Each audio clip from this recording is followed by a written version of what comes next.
Right, what's your website for your karate? Website address? Yeah. www.karate-newcastle.co.uk. Cool. And what's on the website? Just a bit of information about the club and where we train. Where's it based? In Heaton, in Newcastle. Cool. So if you got anyone, whether it's your mum, dad, brother, sister, dog, cat, or uncles, sisters, brothers, nephew, they're interested in doing karate and they're in the Heaton area, they can go to you. Definitely. I mean, we especially like pandas. Pandas, yeah. Yeah.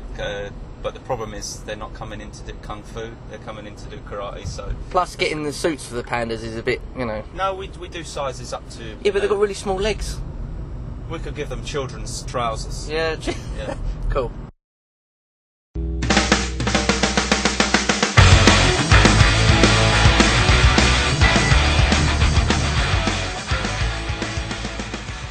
Yo! Episode 2 of the Can't Be Asked podcast. Just been listening back to the first one, and it was a real mess, bits of audio all over the shop. I think I recorded it in 3 or 4 different days, but been thinking about what I need to do to carry this on. I mean, I really need to practice getting all my shit together. I mean, I need to write down some sort of agenda or schedule or bullet points, because thinking about things off the top of your head is just terrible, because the amount of times I went anyway, plus also I needed to cut out so many just gaps, so it doesn't flow very well, but I didn't expect it to flow very well. This isn't going to be a one take thing. So I was thinking about what I wanted to do with this. I've recorded something earlier on, about 10 minutes of, which you'll find out later, about what's been going on with me and my health. I'm looking to do a podcast on the history of Gaze FM. I want to talk to Ben and Nat about their business. I also want to talk to other people, but I'm not sure I'm really going to even attempt to even ask them, because I'm not sure there's going to be much interest in doing it. But it would be nice. I mean, I have a few people in mind that I'd like to talk to, and I think that we could have a very good conversation with.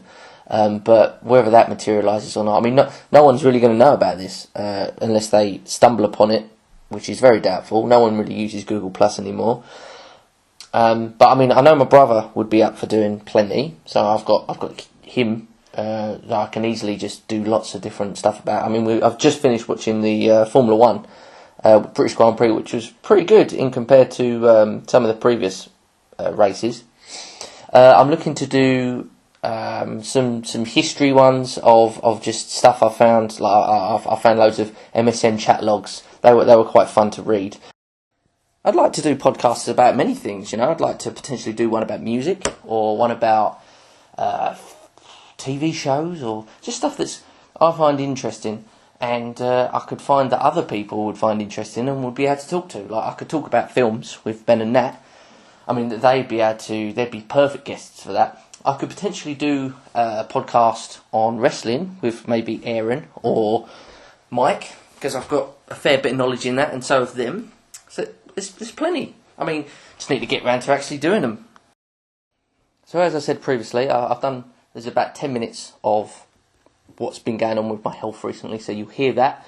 You may hear a few other sound clips that I put in. And yeah, I just wanted to comment on the first episode of how hard it was to edit. I mean, I just thought it'd be so easy to just chuck some stuff on a timeline and this and that and this and that. But the output of the program I'm using, it's a Pinnacle video program, because I haven't really got any audio stuff.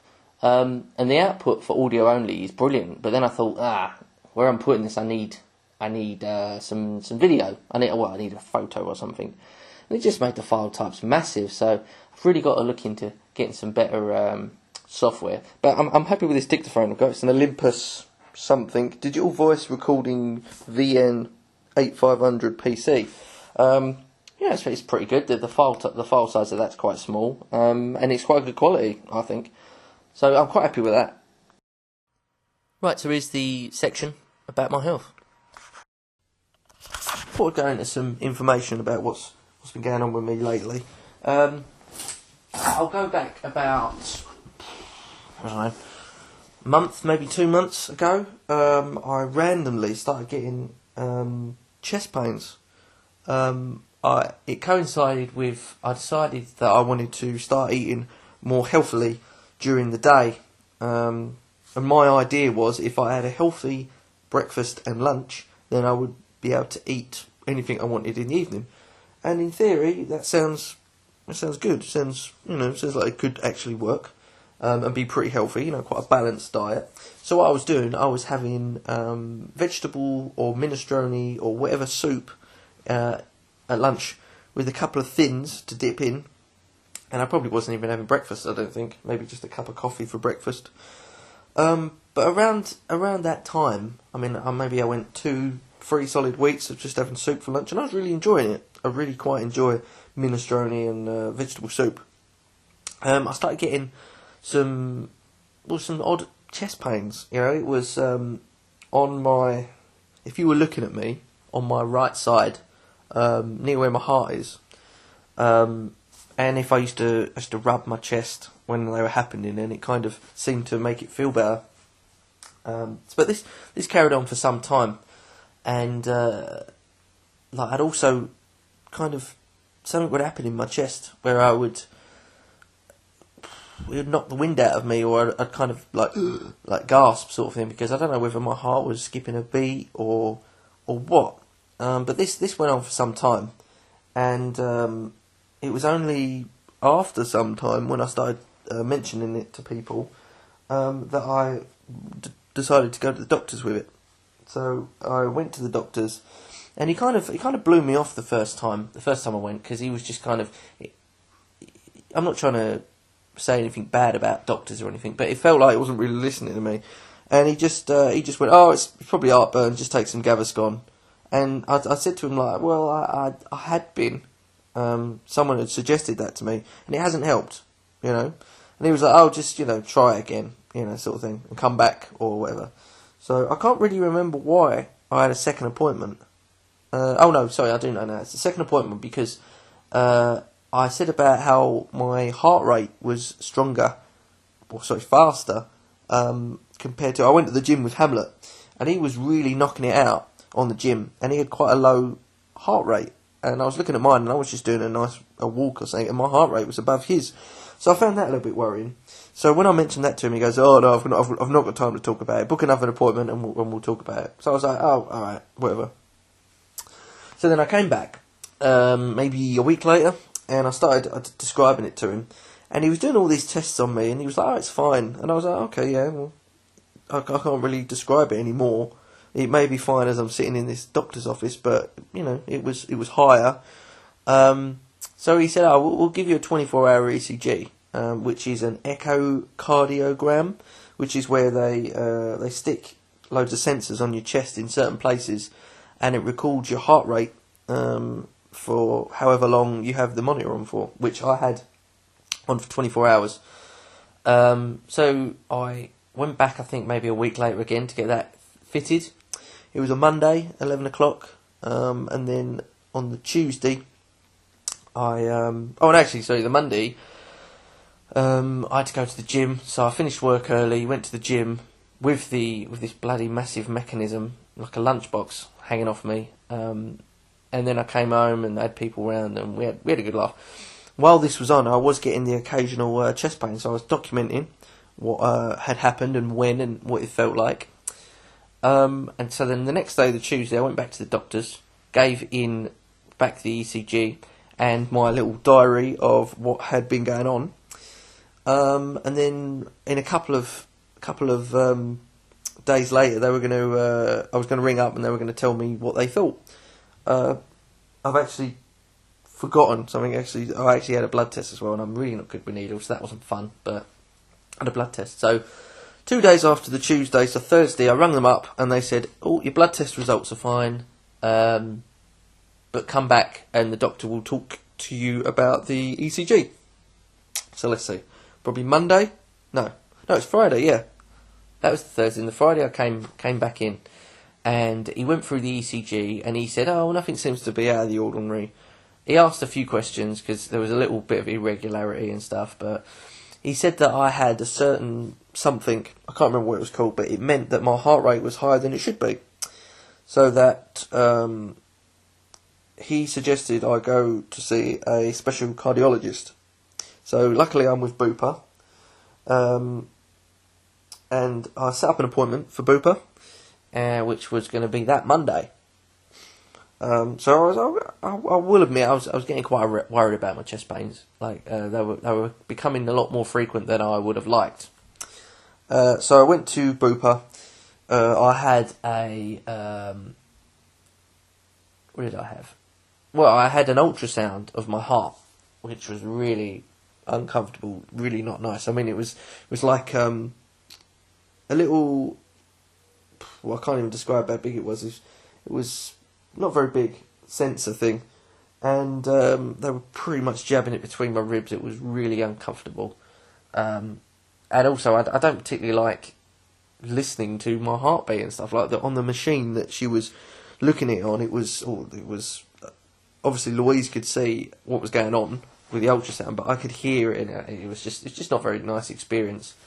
So that took about 15 minutes. That was just. I always think, like, when you're going through something like that, it's not a real situation of it's not a screenshot of your heart, because I was nervous and I was, well, not panicking, but I was not happy with the experience. So obviously my heart rate would have differed if I was calm and asleep. So obviously that's why they do the ECG for the 24 hours, because it will monitor you at every stage of your day, while you're sleeping, while you're relaxing, whether you're doing activities or what. So anyway, I then went for another blood test, and they took loads of blood this time, and they did 6 or 7 different tests, and I went back to work after that. I was not feeling good. The experience was really not good, but it was necessary, obviously. And it was in Bank, London. I forgot to mention. I got on the train and went up to Bank, London, etc., etc. So then I went back on Wednesday with Louise, and we went in there, and the cardiologist looked at my results, and he said he was happy with the results, and that the Stiffer-Clays ECG results were not very good, and he then suggested that we have a 7-day ECG, which I'm actually going to get fitted tomorrow. And then obviously the following Monday I'm going to go back up and get it taken off. But all my blood test results come back negative. There was no issues, no blood disease, no what was the other stuff? Blood count was fine, iron levels were good, cholesterol, everything was fine. But then I've got the ECG, as I've just said, tomorrow. I'm just hoping it's going to be a little bit less bulky, and because this is Bupa private healthcare, it might be a nice little machine that I'm able to fit in a pocket or something, because the other one was shit. It was bulky and heavy, and as I was walking around Asda's with it up my shirt, it looked like I tried to steal something. So yeah, that's basically what's been happening. But I did say to the doctor, well, I'm actually going on holiday next week. So I'll let you know what happens in regards to chest pains. And while I was on holiday and I was relaxing and I wasn't doing anything, I didn't have any chest pains whatsoever. It was lovely. And the first chest pain I had was when I got home. But I'm starting to think that chest pain was more muscular, because it was when I was lifting shit out of the car, my chest started hurting. But we'll see what happens. I'm not really looking forward to the ECG again. 7 days of having it on and constantly. It was pain in the ass to sleep with the machine, and now that the weather's been so hot, I've been having trouble sleeping anyway. So this is not going to be fun, but it's a necessary cause. So we'll see what happens. Okay, I'll just add to that to end this podcast. Obviously, everything's sounding okay. The doctor said that he didn't think there was it was my heart, but he wanted to double check, because everything that he did with my heart seemed okay. But we'll see what happens after these 7 days. I might do another podcast within the 7 days while I'm actually wearing the ECG. So yeah, we'll watch this space, and I'm sure I'll document it on here. So all that's left to say now is just, alright, shut up. Tonight the headphones will deliver